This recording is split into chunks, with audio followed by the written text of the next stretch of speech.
देखिए, पहले तो ये कृषि बिल गलत कानून ही भारतीय जनता पार्टी ले आई। लोकसभा में जहां आज ये बिल वापस कर रहे हैं, उसी लोकसभा में ज़बरदस्ती इन्होंने बिल पास किया था और राज्यसभा में। तो जिस बिल को इन्होंने, जबकि नियम है कि लोकसभा के सदन पटल पर रखा जाए, वहाँ चर्चा कराई जाए, चर्चा में तब वो पास होता है तो पास होता है, लेकिन इन्होंने जबरी पास किया।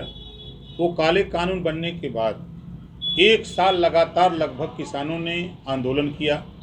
50,000 किसानों के ऊपर मुकदमे लिखे गए। जो भी पार्टी के लोग किसानों के समर्थन में उतरे, उनके भी ऊपर मुकदमे लिखे गए।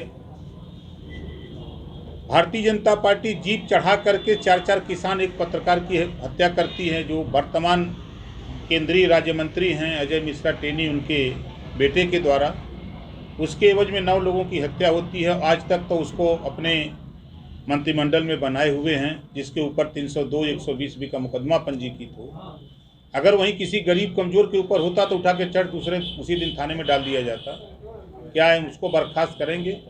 वो जो इनके आंदोलन की, इस कानून से लगभग 700 से ज़्यादा किसान शहीद हो गए। क्या वो वापस आएंगे?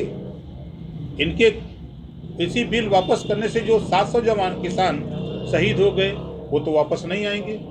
और किसान तो कह रहा है कि हम आपके बिल के समर्थक हैं, लेकिन हमारा एमएसपी तय तो कर दो, लेकिन उससे भाग रहे हैं। ये कानून पास नहीं हुआ, अडानी का गोदाम बन गया। चाहे वो आपका राजस्थान हो, चाहे मध्य प्रदेश हो, यहाँ इनके गोदाम बन गए। उत्तर प्रदेश में तैयारी होने लगी, जमीनें एक्वायर कर ली गई। समाजवादी पार्टी से आपका गठबंधन हुआ है, कितनी सीटें आप लोगों ने अभी मांग की है? क्योंकि अब पश्चिम में भी जयंत चौधरी के साथ गठबंधन हो गया है, वो भी अपनी 35 से 40 सीट। आपकी कितनी मांग है, कितनी सीटें आप लेंगे? देखिए, हमारा जो गठबंधन है, हम प्रदेश में जातिवार जनगणना कराएंगे सरकार बना के, ये हमारा समझौता है। हम प्रदेश में घरेलू बिजली का बिल 5 साल लगातार माफ़ करने का हमारा गठबंधन है। गरीबों का इलाज 5 साल करने के लिए फ्री में, ये गठबंधन है। हम सामाजिक न्याय समिति की रिपोर्ट जो रद्दी की टोकरी में भारतीय जनता पार्टी ने रखा है, योगी सरकार ने रखा है, उस सामाजिक न्याय समिति की रिपोर्ट लागू करने के लिए हमारा गठबंधन है। हम प्रदेश में भाईचारा, अमन चैन कायम करने के लिए गठबंधन किए हैं। हम प्रदेश में नौजवानों को रोजगार देने के लिए गठबंधन है। व्यापारियों को राहत देने के लिए गठबंधन है।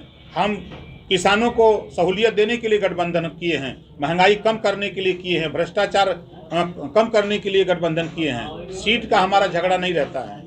फिर भी आपने कुछ सीटें तो मांग की होगी, कुछ तो नहीं, सीटें की। हम बिना शर्त, अगर मुझे एमएलए, एमपी, मंत्री बनने का शौक होता तो मैं तो मंत्री बना ही था। शायद आज़ादी के बाद उत्तर प्रदेश में पहला व्यक्ति ओम प्रकाश राजभर है जिन्होंने मंत्रिमंडल से इस्तीफा दे दिया, और 2 साल के अंदर। ये इतिहास में बाबा साहब डॉक्टर अम्बेडकर के बाद ये दूसरा इतिहास है आपके यहाँ। इस चैनल को देखने के लिए लाइक करें, सब्सक्राइब करें और बेल आइकन दबाना ना भूलें।